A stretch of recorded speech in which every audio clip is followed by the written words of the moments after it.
Usapan natin ay ang mga dokumento na kakailanganin sa pag-apply o pag-file ng permanent residence sa Canada. Although po, ang forms na ipapasa ay nakadepende po kung anong stream tayo, pero pare-pareho lang ang pag-process ng permanent residence. At ibabahagi ko din kung magkano ang nagastos pag-apply ko ng permanent residence. Sana po manood tayo hanggang dulo at nagpapasalamat po ako from the bottom of my heart sa lahat po ng mga nag-subscribe. Sa mga baguhan po, welcome! Huwag po natin kalimutang mag-subscribe at i-click ang notification bell para ma-notify tayo sa mga upcoming videos natin. Ito po yung mga requirements na kakailanganin sa pag-process ng permanent residence sa Canada. Babasahin ko po para wala akong makakalimutan at medyo marami-rami ito. Reminder po, pag nagpadala po tayo ng photocopies ng ating mga dokumento, ay kailangan klarong-klaro ito. Basahin ko na. Una, kailangan nating ipa-photocopy ang first page ng ating passport. At kung may mga naka-attach na visa ito, kailangan din yung ipakopya. Pero kung wala namang naka-attach na visa, ay hindi po problema yon. Passport page lang po yung first page. Pangalawa, kailangan nating ipa-photocopy ang confirmation of endorsement. Ganito po ang itsura ng confirmation of endorsement.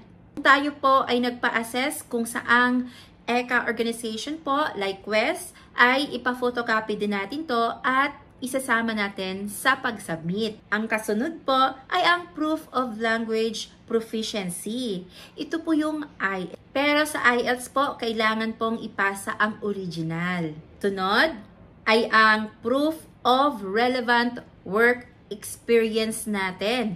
Current at yung mga past work experience na related sa inapplyan ng kung anong stream tayo. Tapos, may kalakip itong experience letter. Ang experience letter, dapat ay nakasaad dito ang specific period of your employment.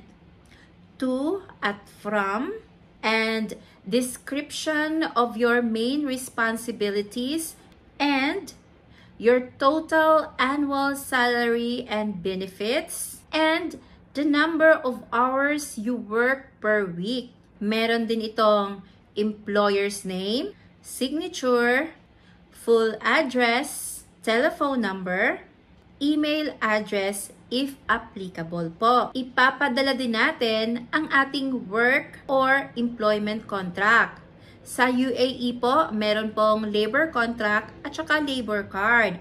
Dapat po ipa-photocopy natin ito at isasama natin. At samahan natin ng 3 months recent payslip. At mas maganda kung may stamp, mas matibay po yon. Tapos, padala din natin proof of funds or settlement funds. Dapat po pala ang ating proof of funds ay active ng 6 months. Kung magwi-withdraw tayo dito, ay kailangang ibabalik din natin.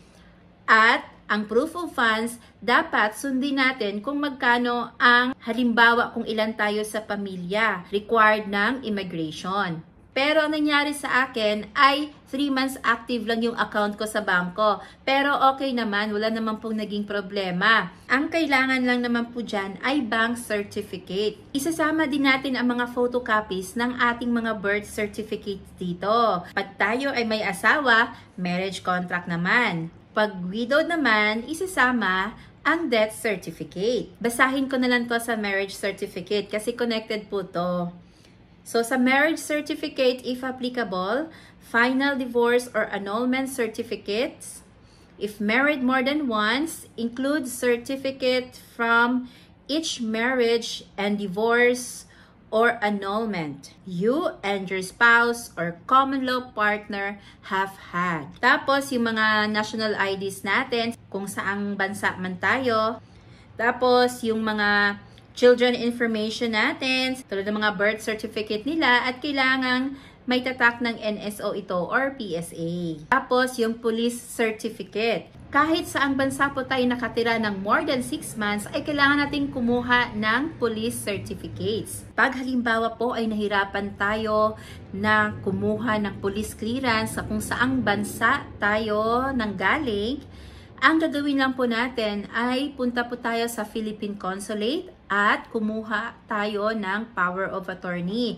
Pero bago tayo pumunta sa Philippine Consulate para sa power of attorney, ay kailangan natin gumawa ng letter. At nakasaad dito kung bakit hindi tayo makakuha ng police clearance sa bansang yon. Tulad halimbawa sa akin, dahil ng mga time na yon ay nakalimutan ko na ang pangalan ng employer ko at naiwala ko ang mga documents na dala ko noong nagtatrabaho pa ako sa Bahrain. Ang ginawa ko na lang dahilan doon sa letter ay ganito: hindi ako makakuha ng police clearance sa Bahrain dahil wala na akong maipresent na mga documents gawa ng naanod ito ng baha nung Bagyong Pablo sa Mindanao. Valid naman yung reason ko, kaya tinanggap ito ng Immigration Officer of Canada. Para-paraan lang po para makakuha tayo ng complete documents.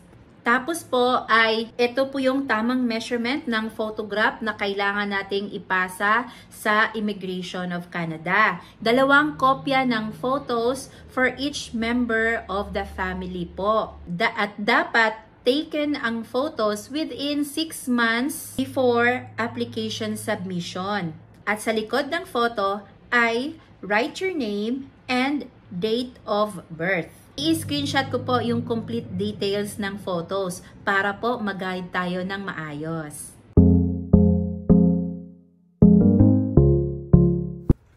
Kailangan din po nating mag-biometrics. At kailangan din nating mag-medical.